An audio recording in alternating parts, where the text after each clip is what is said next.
Assalamualaikum warahmatullahi wabarakatuh. Alhamdulillah, wassalatu wassalamu ala rasulillah sayyidina wa maulana Muhammadin ibni Abdillah wa ala alihi wa sahbihi wa mawalah.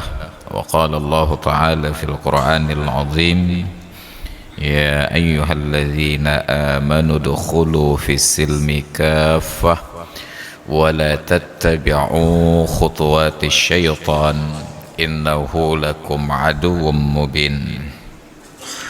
صدق الله العظيم وبلغ رسوله الكريم ونحن على ذلك من الشاهدين والشاكرين والحمد لله رب العالمين وبعد. Hadirin dan hadirat jamaah salat maghrib, salat isya dan pengajian yang dirahmati Allah. Malam ini kita mulai kajian bahagian yang kedua, jilid yang kedua dari kitab I'anatul Talibin. Sudah selesai kitab yang pertama sampai pembahasan yang terakhir tentang an-nawafil, salat sunat, dan kitab yang kedua ini dimulai dengan pembahasan salat berjamaah. Bismillahirrahmanirrahim. Faslun fi salatil jamaati. Ini fasal membicarakan hukum salat berjamaah. Wa syuri'at bil madinati. Salat berjamaah ini disyariatkan ketika Nabi dan para sahabat sudah hijrah ke Madinah. Namun dalam sejarahnya tetap ada sedikit kontradiksi. Maka dinyatakan la bimakkata, tidak dimulai salat berjamaah itu sejak di Mekah, walaupun perintah salat fardu sudah turun 3 tahun sebelum hijrah. Karena peristiwa Isra dan Mi'raj, pada pendapat yang kuat ditetapkan waktunya 3 tahun sebelum hijrah pada tanggal 27 bulan Rajab. Artinya selama 3 tahun sebelum hijrah itu Rasulullah dan para sahabat sudah ada kewajiban sholat, tetapi tidak dilaksanakan secara berjamaah. Kenapa? Liqahris sahabati biha, karena sulit bagi para sahabat untuk berjamaah sebab mereka di bawah tekanan dan penindasan dari orang-orang Quraisy.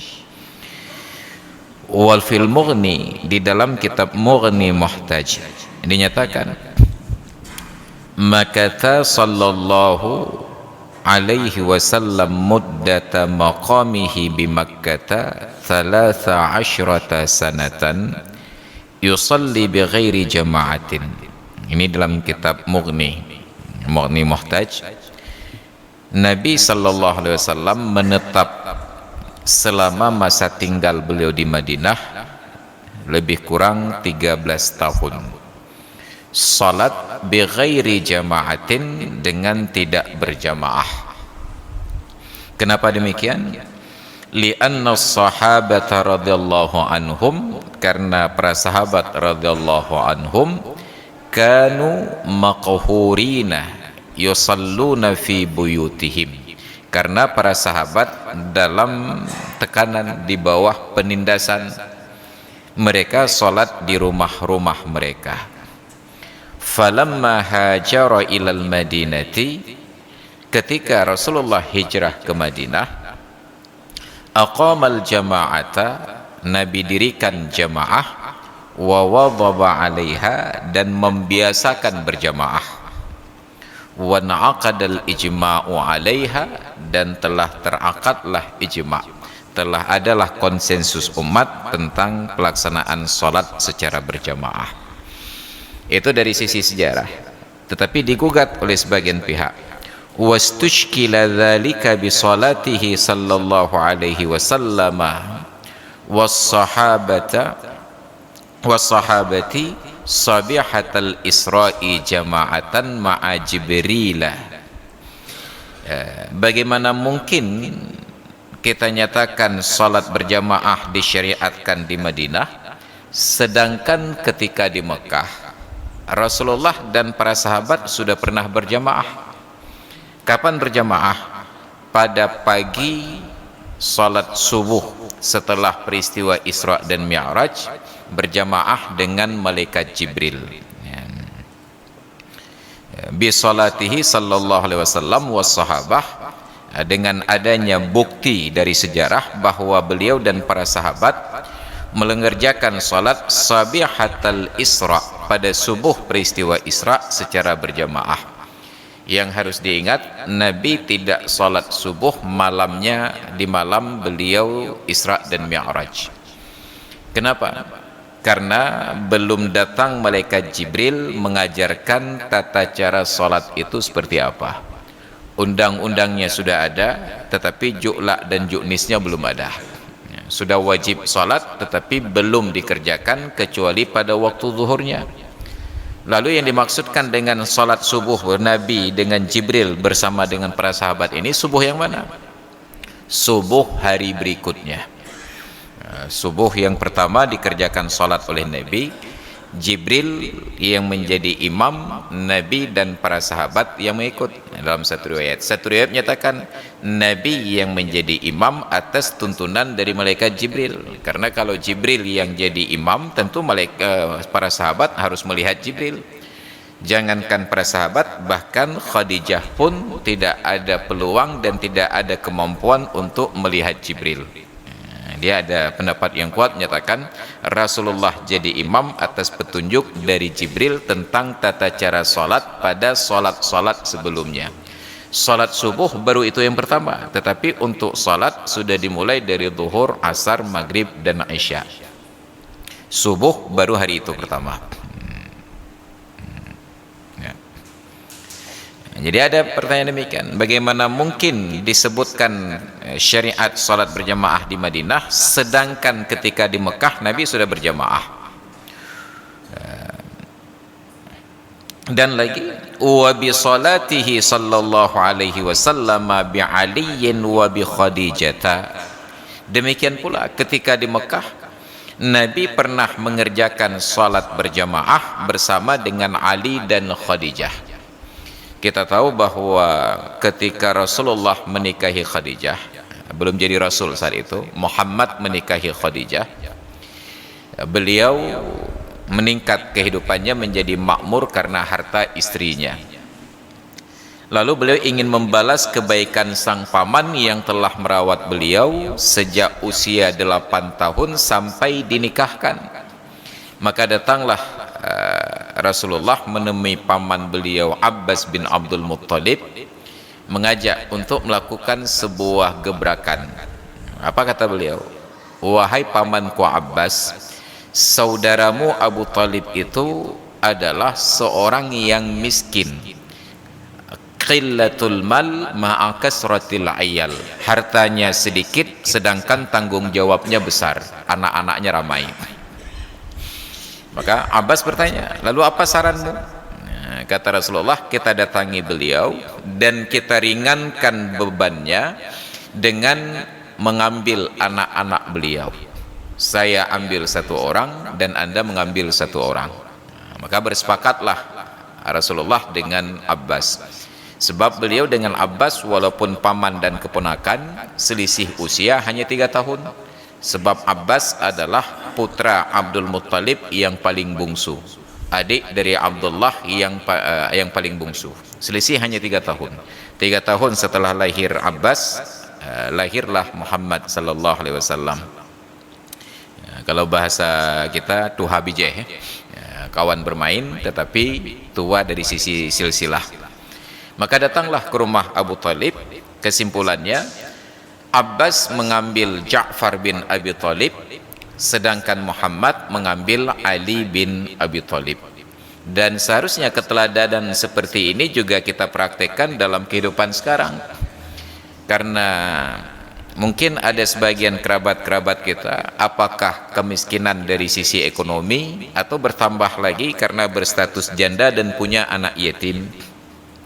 Dan Nabi memberikan promosi, iklan, khairul buyuti fil mu'minina baitun fihi yatimun yuhsanu ilaihi. Rumah yang paling baik di antara rumah-rumah orang yang beriman adalah rumah yang di dalamnya terdapat anak yatim yang diperlakukan dengan terhormat, diperlakukan dengan baik. Maka sebenarnya Islam tidak mengajarkan adanya panti asuhan untuk menampung anak yatim. Itu kesalahan fatal dari sudut pandang Islam. Anak yatim itu bukan untuk dijual dalam tanda kutip, dipromosikan untuk menjadi bahan untuk minta sedekah. Di dalam Islam, pendidikan anak baik yatim atau bukan tetap di rumahnya. Maka karena itu pula pesantren itu bukan tempat pendidikan untuk anak-anak. Pesantren itu tidak dirancang untuk anak-anak. Pesantren itu dirancang untuk pendidikan orang dewasa. Muncul secara tabiat. Orang-orang alim pulang dari Arab, dari Mekah sampai ke Aceh ini jadi imam masjid. Setelah selesai sholat mereka duduk ngajar ngaji sebagaimana keteladanan para ulama zaman dahulu, para salafus saleh.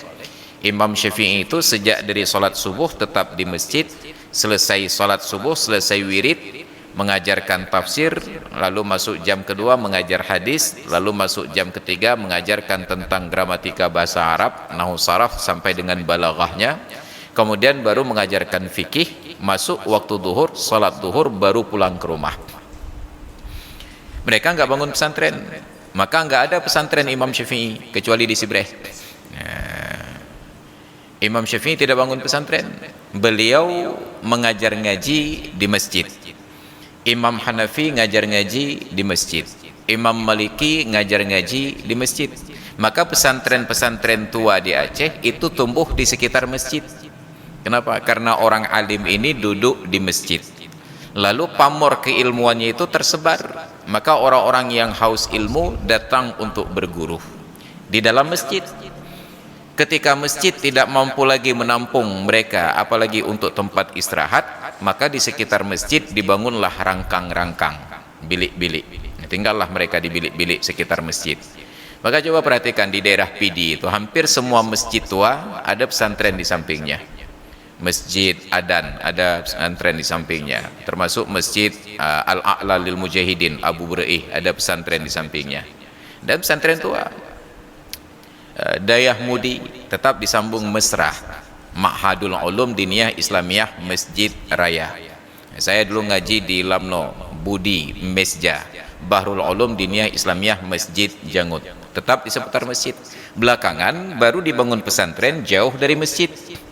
Dulu memang di masjid, lalu tumbuh pesantren. Orang-orang dewasa yang sudah mandiri, mampu untuk masak sendiri, mencuci sendiri dan seterusnya, itu dulu yang masuk pesantren. Sekarang anak-anak masuk pesantren, jangankan untuk masak, apa jubuh itu halam. Makanya harus ada dapur umum, mereka tinggal makan saja. Mencuci lebih banyak baju yang hilang daripada bersih. Bukan kotor, hilang baju daripada bersih. Maka sekarang sudah ada bagian laundry dan seterusnya. Maka pesantren ini tidak dirancang untuk pendidikan anak-anak, untuk orang dewasa. Lalu di mana pendidikan anak-anak dalam Islam? Di rumah tangga. Al-ummu hiyal madrasatu atau al-ummu hiyal mudarrisatu. In a'dattaha a'datta jailan tayyibal a'raqi. Ibu itulah lembaga pendidikan. Kalau kita baca madrasah, ibu itulah guru yang sebenarnya bila dibaca mudarrisah, sebab bahasa Arab ini beda baris beda arti. In a'dattaha, bila kalian persiapkan perempuan untuk menjadi ibu, a'datta jailan tayyibal a'raqi, sungguh kalian persiapkan generasi yang tinggi budi pekertinya. Maka tempat pendidikan anak-anak di rumah, apakah anak yatim ataupun yang bukan yatim. Tetapi masalahnya sekarang rumah gagal menjadi lembaga pendidikan. ibu-ibu gagal menjadi guru karena di negeri kita para wanita tidak dipersiapkan menjadi ibu, tidak dipersiapkan menjadi guru, tetapi dipersiapkan untuk menjadi babu. Maka kita suruh sekolah tikulah yang cerong tengah je pegawai, tikulah yang cerong tengah je pegawai. Maka yang tertanam di benaknya adalah jadi pegawai saja. Maka dianggap gagal dalam hidup apabila sudah kuliah S1, S2, S3 tidak jadi pegawai. Pucit tikulah manyang-manyang je pegawai. Maka bahasa orang tua kita dulu, lepas cerong kahana gaji, lepas dari kahana lako. Jadi bayangkan ukuran pandai itu kalau sudah bergaji, bukan ketika sudah berkreasi, tapi gaji yang jadi ukuran. Ini narasi-narasi yang merusak pola pikir kita sehingga kita menjadi bangsa yang lebih bangga jadi buruh daripada jadi pengusaha. Bukan salah jadi pegawai, yang salah ketika semua orang bercita-cita jadi pegawai. Maka ini persoalan kita. Rumah sudah gagal untuk menjadi lembaga pendidikan. Suami bekerja, istri bekerja, anak-anak tinggal sendiri. Daripada enggak jelas kakek tentak batu kula mentang. Ini kegagalan sistemik di negeri kita untuk mendidik generasi. Harusnya rumah menjadi lembaga pendidikan untuk anak-anak. Kecil-kecil saya dulu hanya ada lembaga pendidikan paling rendah itu SD, sekolah dasar. Ternyata sekarang nggak cukup SD, sudah ada lagi di bawah dasar ada cakar ayam namanya. Disebutlah TK, Taman Kanak-Kanak. Ternyata TK belum cukup, ada lagi sebelumnya dinamakan dengan PAUD, Pendidikan Anak Usia Dini. Ternyata PAUD pun belum cukup, ditambah lagi sebelumnya ada playgroup.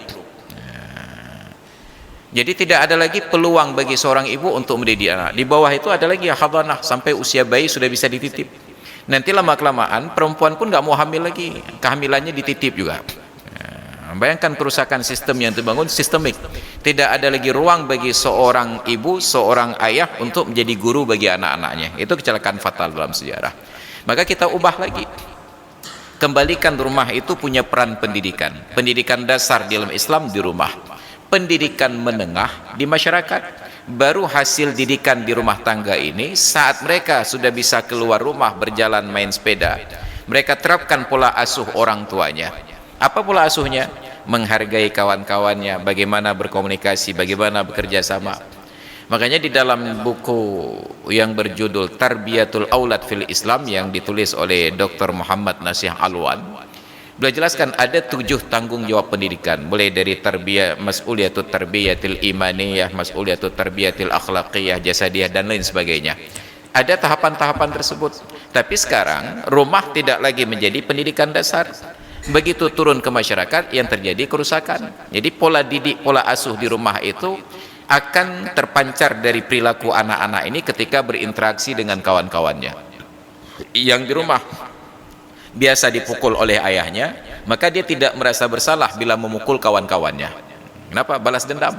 Yang di rumah biasa berkelahi dengan saudara-saudaranya, di luar juga demikian.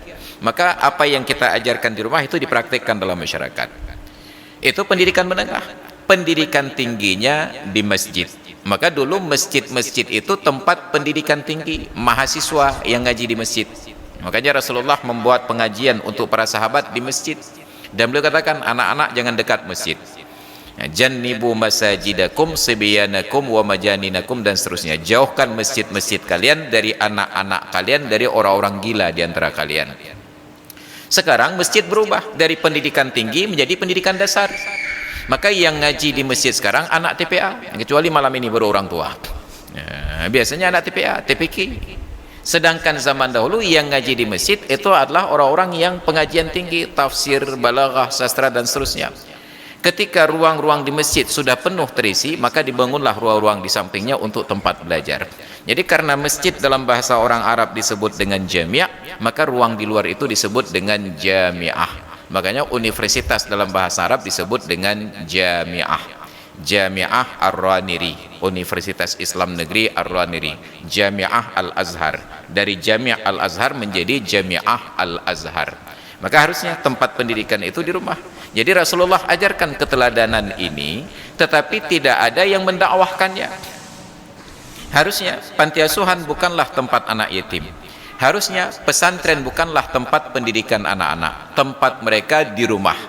Tapi ketika rumah gagal menjadi lembaga pendidikan, maka pesantren menjadi solusinya. Walaupun saya punya pesantren, tapi saya katakan pesantren bukan tempat pendidikan anak-anak. Lalu orang tua sekarang menuntut agar pesantren itu bisa memfasilitasi anak-anak seperti di rumah, padahal dari rumah diusir ke pesantren.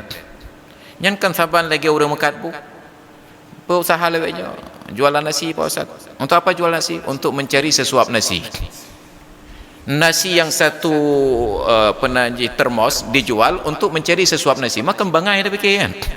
Yang kena ada pula untuk minta yang hana. Kita antarkan anak ke pesantren agar mendapatkan pendidikan seperti di rumah, padahal dia dari rumah dibawa ke pesantren. Ini pola pikir yang rusak sebenarnya. Maka kalau ingin pendidikan anak seperti rumah, jangan seperti langsung di rumah. Tapi sekarang tidak siap dan tidak dipersiapkan. Maka akhirnya dalam kondisi sekarang pesantren menjadi yang terbaik karena rumah gagal untuk menjadi lembaga pendidikan. Kalau dilepaskan pergi dan pulang, pergi belum tentu selamat, pulang belum tentu selamat. Boleh jadi kecelakaan di jalan, dia kebut-kebutan. Orang tua sekarang kan mencari praktis saja daripada yang inta-inta ke belau Honda atau apa. Masih SMP sudah dibelikan sepeda motor. Jangankan anak SMP, sekarang yang tua-tua saja mengendarai kendaraan mekeluh mentang.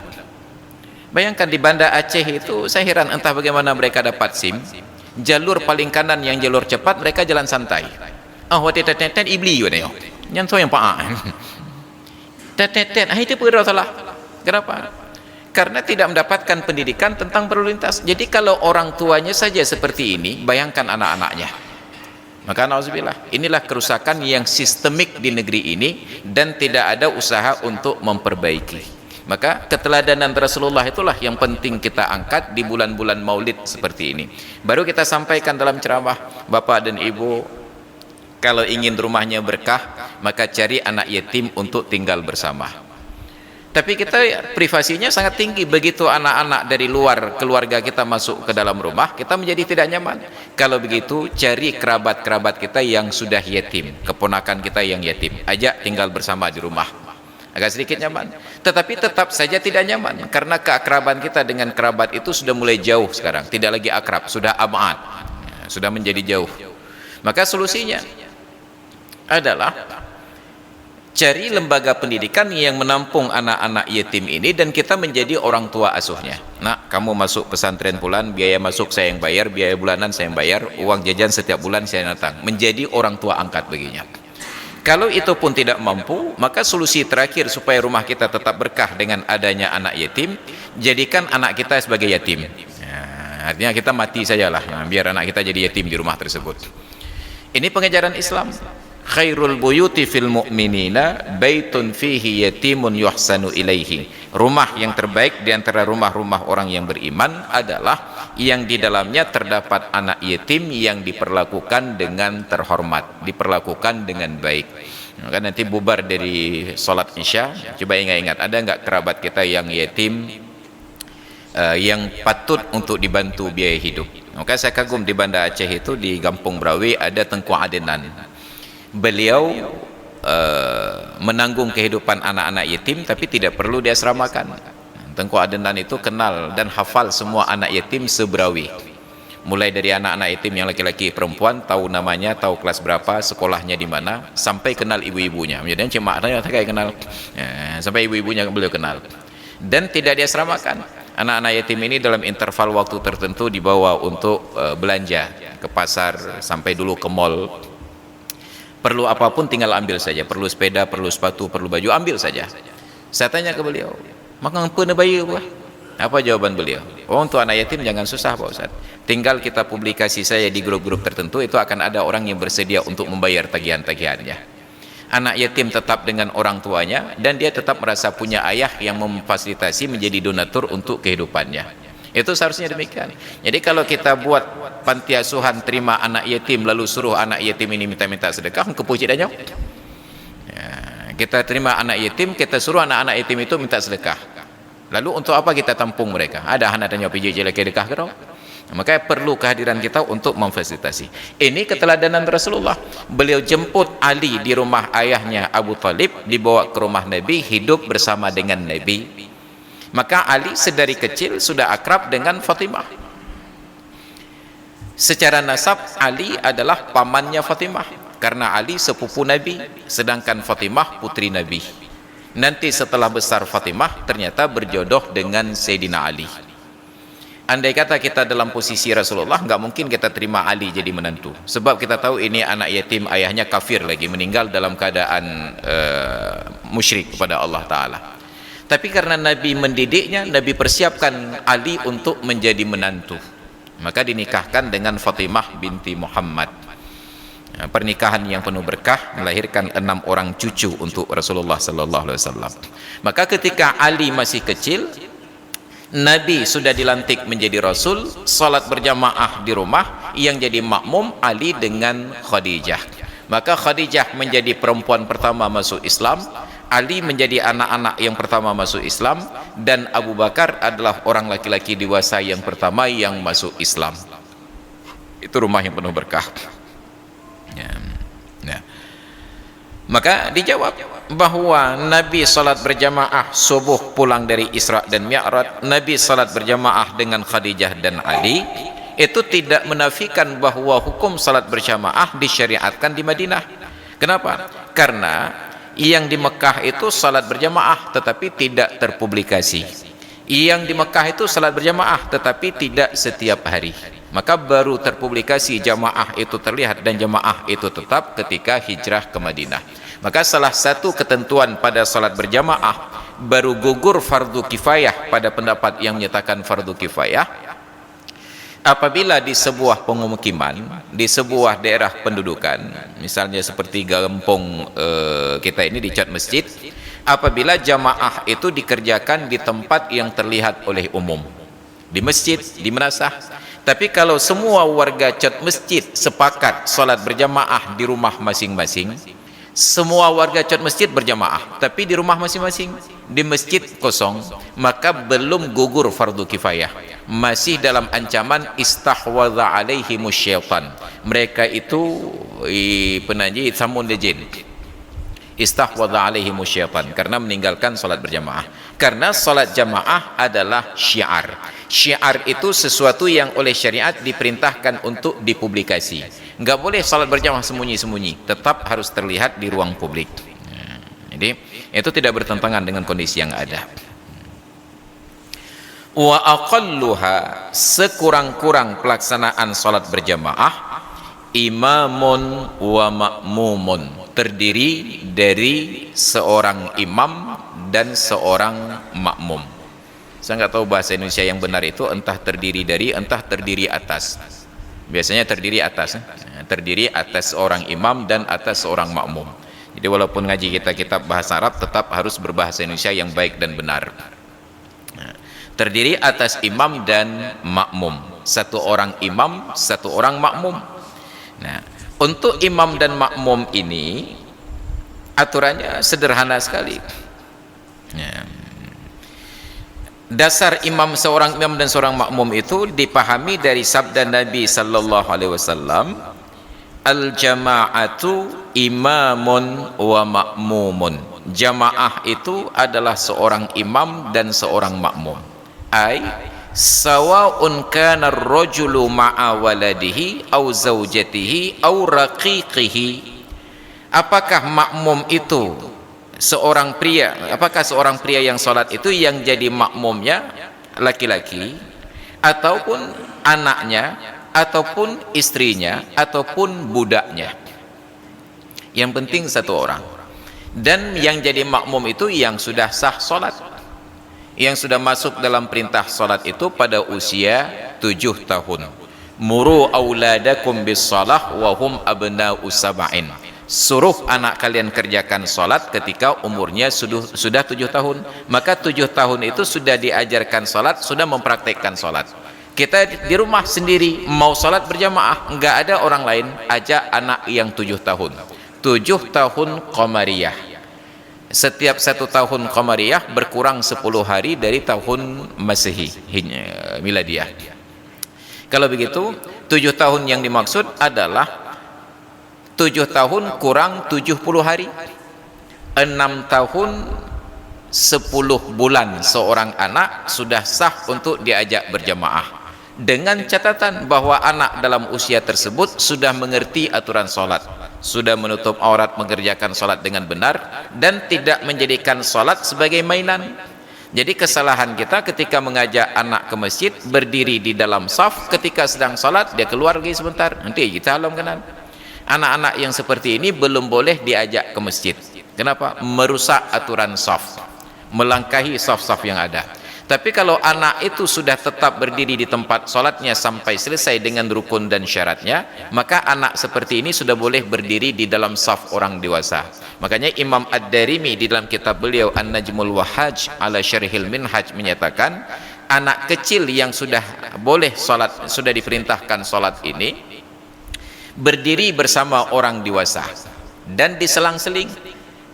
Orang dewasa, anak kecil, orang dewasa, anak kecil, orang dewasa, anak kecil.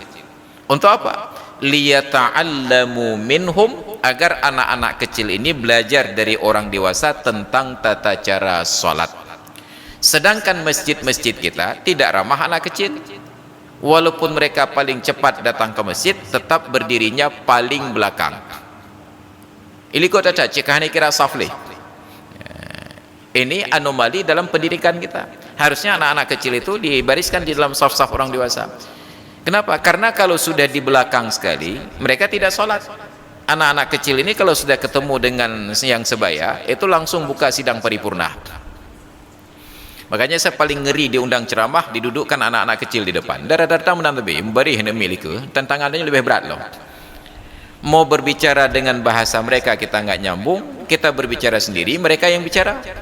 Menyekai pegah bawahnya kagak ada konsentrasi. Lepah galak panitia baik karu penceramah.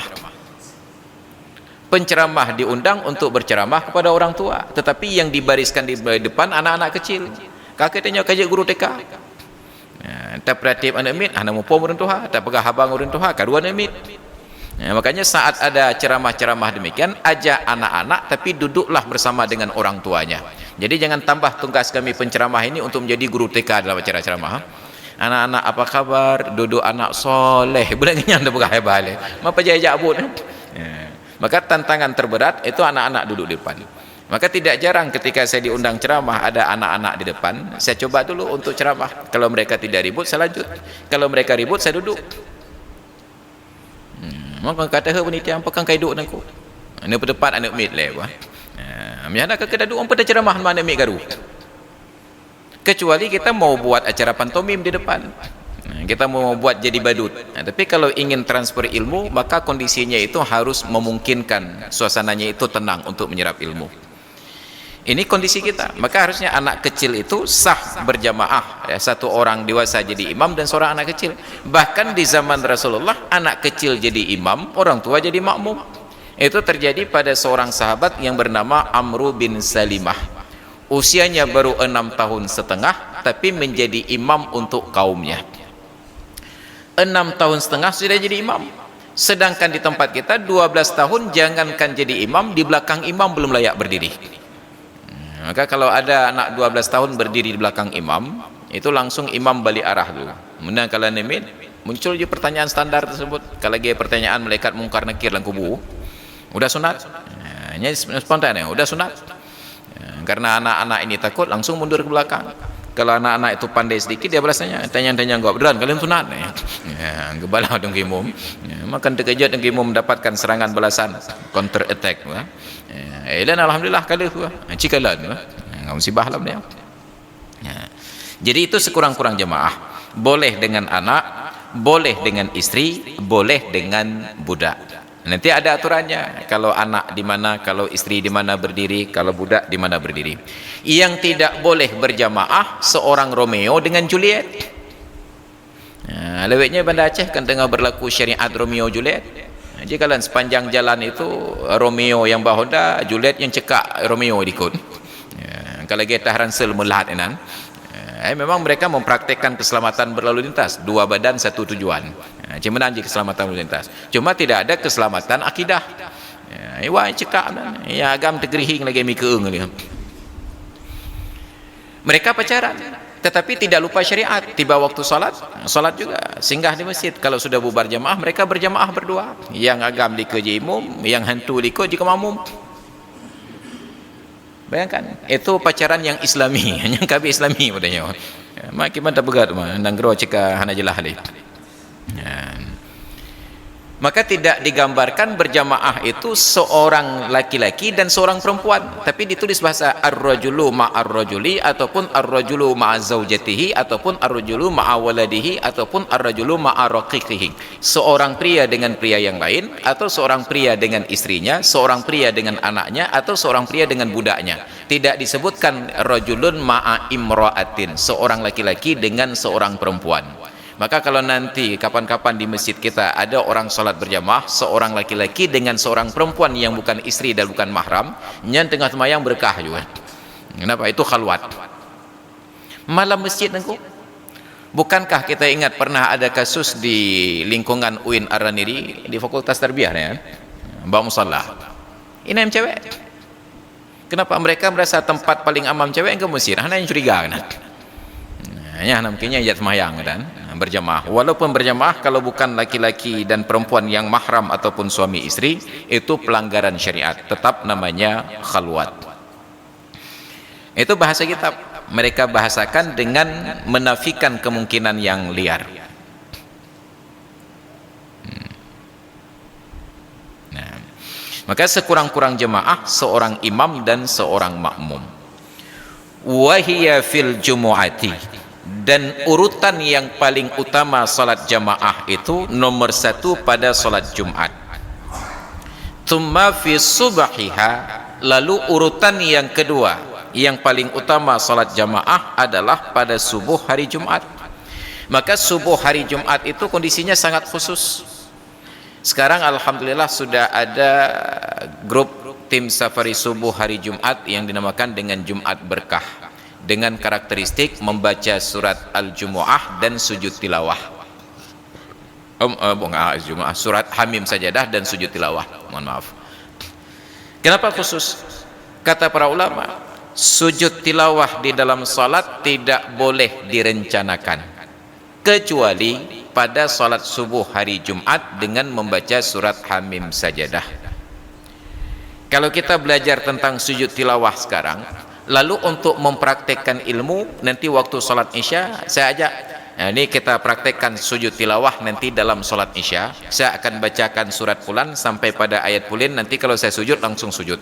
Kalau itu saya rencanakan sebelum salat, maka batal salat sejak dari awal, kecuali pada salat subuh hari Jumat, dan itu pun khusus dengan membaca surat Hamim Sajadah. Urutan yang ketiga, summa subuhu, pada salat subuh hari-hari yang lain. Itu urutan salat berjamaah yang utama yang ketiga. Yang keempat, summal isya'u, lalu berjamaah pada salat isya. Yang kelima, summa al-asru, salat berjamaah pada salat asar. Lalu yang keenam, ad-duhru, salat berjamaah pada salat duhur. Summa al-maghribu, summa, kemudian yang ketujuh, salat berjamaah pada salat maghrib. Maka salat maghrib berjamaah padanya itu urutan yang nomor 7. Dan alhamdulillah di Aceh yang paling ramai salat berjamaah waktu maghrib. Aisyah ka kurang terdengar. Leho cana mau tahu, asal cana mau, subuh pula. Yang ramai hanya pada waktu maghrib saja. Kenapa? Karena kita di Aceh ini orang yang qanaah. Surga hana pun menyamanyang tak, yang penting tengok temerinya surga amtang aja dia. Hana tak serakah dia. Jadi kita sederhana sekali. Yang paling utama sebenarnya pada subuh hari Jumat, pada salat Jumat. Kalau pada salat Jumat memang menjadi syarat untuk sahnya Jumat dikerjakan secara berjamaah.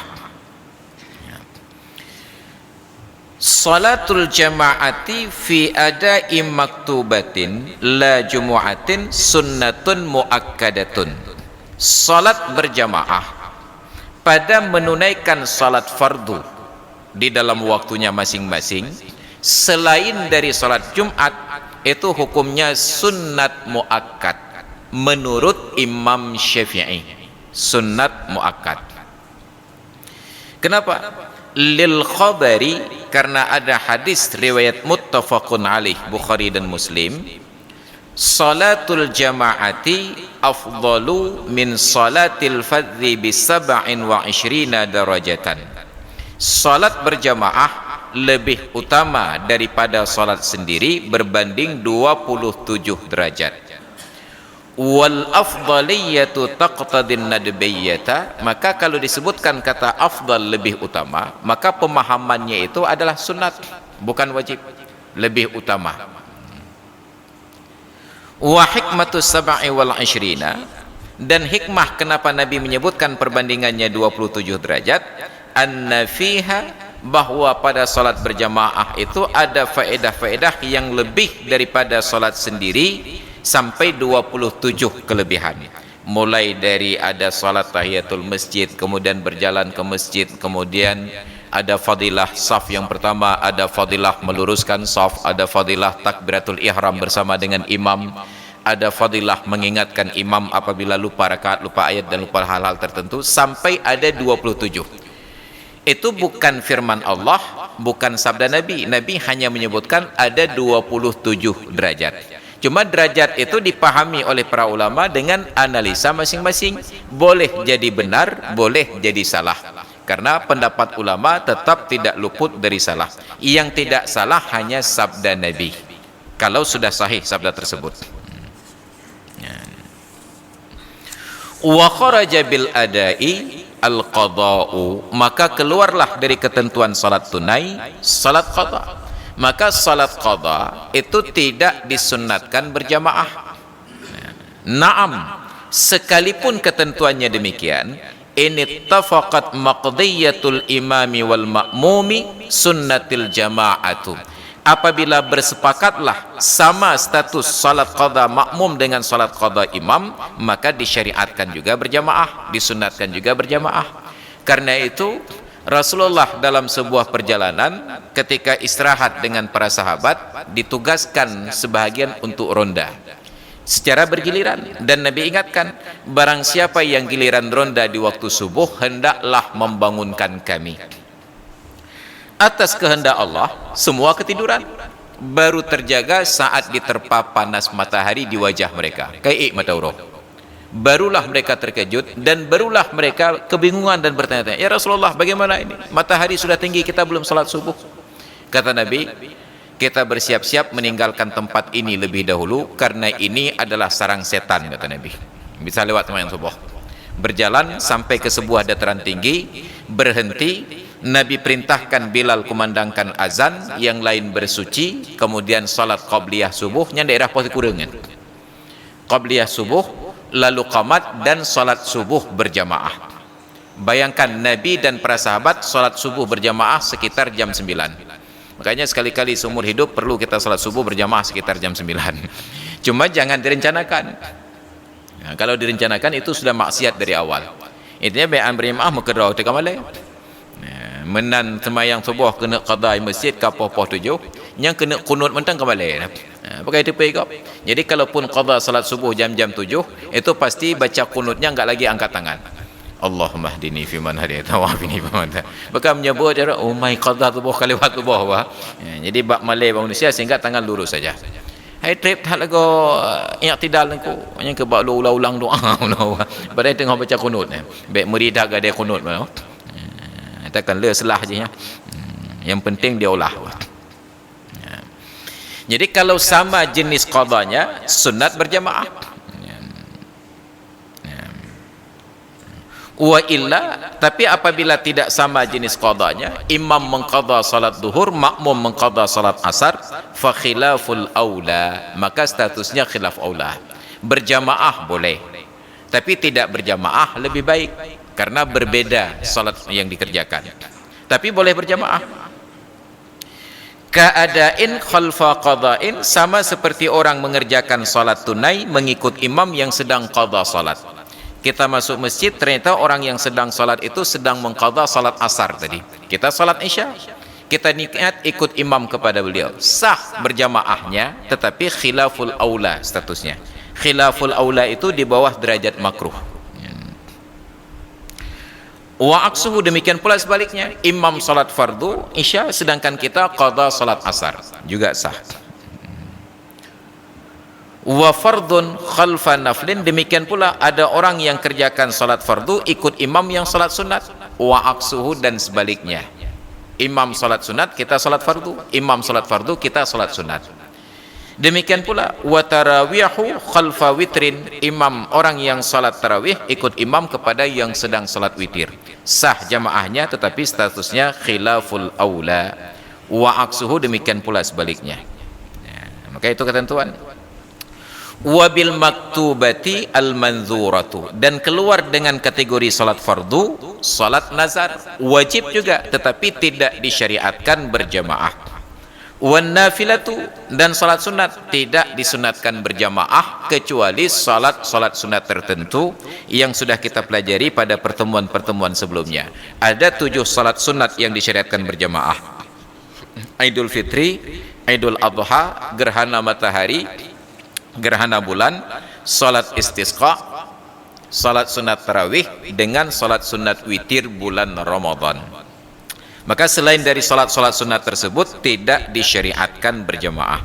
Tidak disyariatkan bukan berarti tidak boleh, tetapi tidak mendapatkan fadilah 27 apabila berjamaah. Maka hadirin sekalian yang dirahmati Allah, karena waktu pula sudah tiba saatnya kumandang azan Isya, kita padakan dulu kajian sampai di sini. Ini baru di dalam pendapat Imam Syafi'i, tapi kita tambah sedikit lagi. Qala Nawawi, kata Imam Nawawi, wal asahhu, pendapat yang lebih kuat, annaha fardu kifayatin lirrijalil balighinal ahraril muqimina fil muadati faqat, bahwasanya salat berjamaah itu fardu kifayah. Imam Syafi'i yang punya mazhab menyatakan sunat muakkad. Imam Nawawi yang mengikut mazhab Imam Syafi'i mentarjih pendapat bahwa salat berjamaah fardu kifayah. Untuk siapa? Untuk yang pertama lirrijali, orang laki-laki. Kategori yang kedua laki-laki ini al-balighina, yang sudah baligh. Kategori yang ketiga al-ahrari, berstatus merdeka, bukan budak. Yang keempat al-muqimina, yang tinggal menetap, bukan yang musafir. Yang kelima fil muadati faqat, pada salat-salat yang tunai di dalam waktu saja. Artinya untuk orang perempuan tidak fardu kifayah, untuk anak kecil tidak fardu kifayah, untuk yang berstatus budak tidak fardu kifayah, untuk yang sedang dalam perjalanan musafir tidak fardu kifayah. Maka fardu kifayah untuk orang laki-laki yang sudah baligh, yang merdeka, yang tinggal menetap pada salat fardu yang tunai di dalam waktu. Maka semua ada rumusan, bukan asal-asalan. Jadi semua dipikirkan oleh para ulama dengan baik dan dengan benar. Yang kewajiban fardu kifayah itu baru selesai bihaitsu yadhharu syi'aruha bimahalli iqamatiha, dengan kadar terlihatlah syiarnya itu di tempat tinggalnya. Wa qila fardhu ainin, ada pula pendapat yang katakan salat berjamaah itu fardhu ain, wa huwa mazhabu Ahmad, dan itu adalah mazhab Imam Ahmad bin Hanbal. Makanya Arab Saudi yang menganut mazhab Hambali secara resmi, salat fardu 5 waktu wajib berjamaah dan fardu ain. Begitu berkumandang azan, yang sedang jualan tinggalkan tempat usaha menuju masjid untuk salat. Warung tetap buka, kedai tetap buka, tapi yang di dalamnya keluar untuk salat. Di Aceh karena bermazhab Syafi'i, begitu berkumandang azan langsung tutup pintu depan. Yang jualan enggak keluar, yang berbelanja enggak salat. Ya, karena syariat kita, syariat tutup pintu depan. Ya, begitu azan tutup pintu depannya, selesai syariatnya. Ya, padamkan lampu di luar. Ya, sudah selesai. Bukan mereka tidak salat, tetapi tidak terlihat bahwa mereka tidak salat. Alhamdulillah. Yang kenya ini pemahaman aja. Dan itu tidak ada gugatan sama sekali. Maka saya yang menggugat, justru dengan menutup pintu depan warung ketika azan, kita sedang mendukung orang yang tidak sholat berjamaah. Kenapa? Mereka aman dalam kepah tak kagetuk pintuan atau kalan lew.